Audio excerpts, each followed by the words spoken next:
there's a lot that holds us back from trying out psychotherapy. There's the idea that you have to be a little mad or harbour some huge and strange problem to go and see a therapist. It can be hard to see that therapy isn't in fact for the select, disturbed few. It's for everyone, because actually it's entirely ordinary to be rather confused, a bit anxious, and sometimes challenged by relationships, family life, and the direction of your career. So really, the only qualification for going to therapy is to be a normal human being. There's also the worry about the strangeness of it all. It'll be you and someone you've never met, to whom you're expected to divulge nothing less than your inner life. Why not talk to a friend? Well, firstly, because friends aren't properly trained to listen.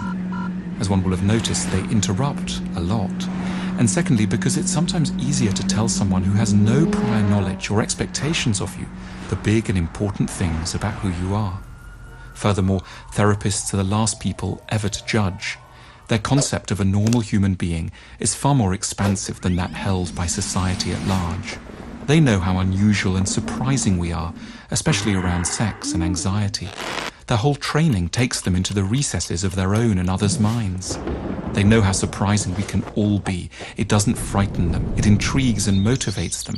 That's why they became therapists in the first place. They are, in the end, interested in mental health. That means in helping out. Then there's the cost. Isn't it all a fortune?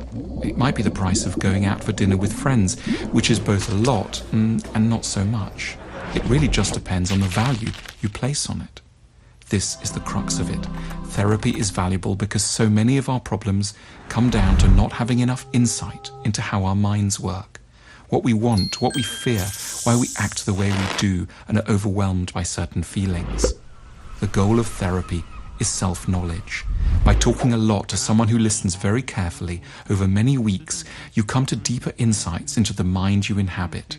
Patterns start to emerge, a particular way of approaching relationships or dealing with defeat, a recurrent, not very helpful approach to jealousy, an ongoing thing with your sister or father. This is the stuff of therapy. Knowing how to live isn't an instinct. We're not born with it. It's a skill.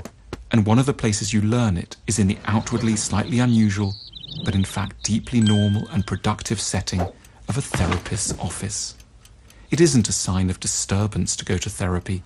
It's the first sign of sanity and of a proper, grown-up commitment to mental health.